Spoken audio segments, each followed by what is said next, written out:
Hello again everyone, I am Dr. Grace Carol Beltran, your dermatologist, dermatologic and aesthetic surgeon, genetologist, and now your obesity resource person.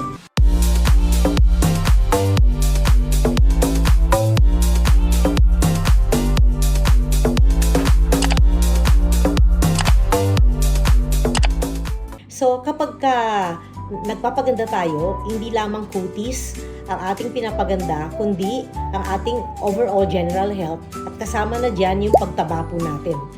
In the past 3 decades, the prevalence of obesity has risen globally in massive proportions, especially during the pandemic. Kasi nga, nasa bahay lang tayo, kain tayo ng kain, wala tayong masyang ginagawa. Kaya, ayun, ang naging hobby natin ay kumain. Kaya kung gustong i-discuss yung obesity, kasi hindi lamang pagtaba ang problema dito, pero yung mga tao na obese ay nagkakaroon din ng iba pang problema, kagaya ng cardiovascular disease, arthritis, no? Tapos, pwede rin sila magkaroon ng cancer sa colon, sa breast, sa pancreas, sa gallbladder, at saka sa kidney. So, these are potential side effect of being obese during your lifetime. Ano ba yung mga pwede natin gawin kapag tayo ay nagiging mataba o nagiging obese, no? So, here are some of the weight loss products or medicines that they are giving to people who are obese para pumayat sila. So, one is the glucoman.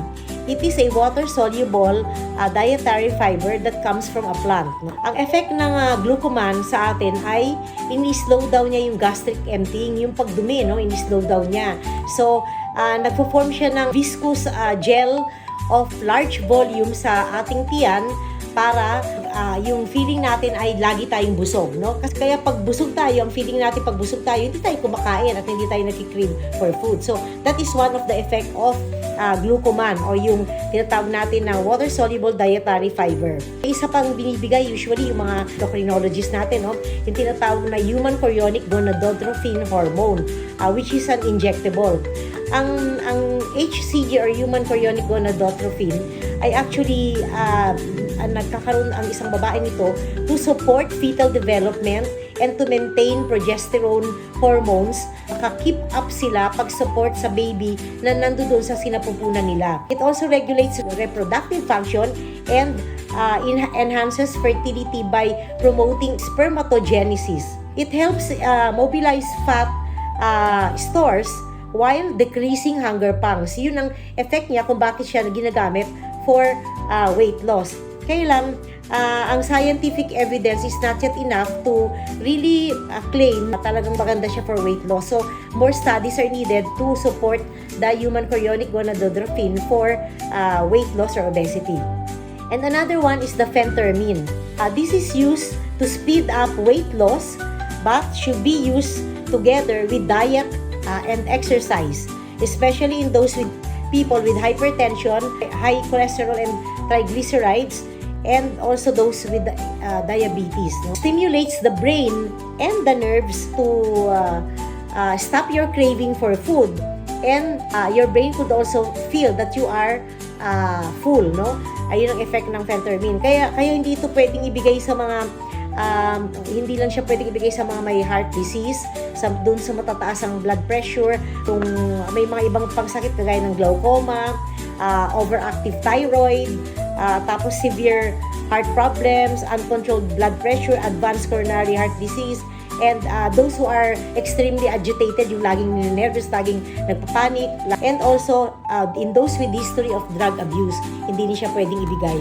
So, although ang phentermine, dapat maingat yung tao na umiinom nito kasi you could not use it together with certain other drugs, no? May mga sila drug interaction. Kaya when you are taking this or when your doctor gives you this, you have to tell your doctor yung lahat ng iniinom mong gamot para hindi magkaroon ng drug interaction. And then we also have the safflower oil, which is an edible oil derived from the seeds of safflower. It is a good source of unsaturated fatty acids, monounsaturated and polyunsaturated fats also, no? Kaya it is good for the heart. It also lower blood lipids on obese postmenopausal women with type 2 diabetes. So, maganda yung safflower oil, no? Kasi unang-una, siya, para siyang supplement lang na hindi nakakaroon ng mga side effects gaya ng mga nabanggit ko kanina.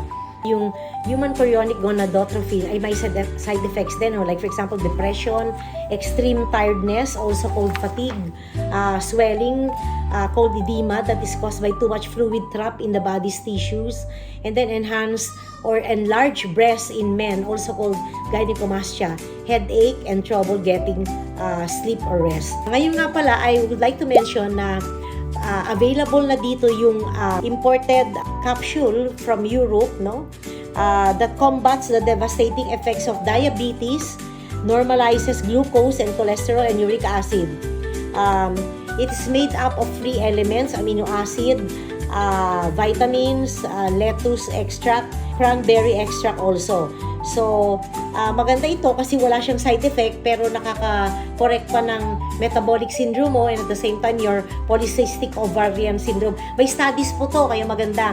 Na-publish siya sa iba-ibang sikat na mga journal, kaya masasabi natin na talagang truly effective po siya, no? Ikino-combine din po natin ito sa isang injectable na galing sa Korea naman, na maganda kasi mabilis, no? Kapag ini-inject mo siya, 10 weeks ng injection pa lang may makikita ka na talaga na changes, na pumayat ka na, at saka gumanda na yung katawan mo, at saka na-improve pa lahat ng mga iba pang parameters mo na masasabi mo na may health condition ka because of your obesity, no? Maganda na i-try natin po yung dalawang drug na to, and I'm really proud to say that available na siya sa, kailang out of stock ako ngayon ng isang gamot kasi nga medyo marami ang bumibili nito, no, yung injectable. But I still have the oral medication, pero they are best combined together para mas faster yung effect. There are also other drugs that are being marketed, like for example Ozempic and Saxenda, but the problem is that yung Saxenda yata is a daily injection, medyo mahal. Yung isa naman once a week injections, pero mahal din. It is actually indicated for treatment of diabetes, pero they came up with a new drug, yung Wegovy, na talagang similar din sa Ozempic, sa semaglutide, pero it is indicated for obesity.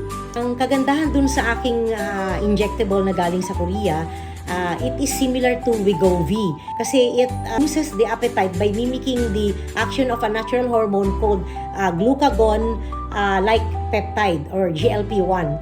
Ito ay is an appetite hormone primarily made in your digestive tract that targets areas of the brain to regulate the appetite, especially after eating. If you have other questions about obesity or the drugs that can help you fight obesity, just please get in touch with my numbers, and please like and share my account.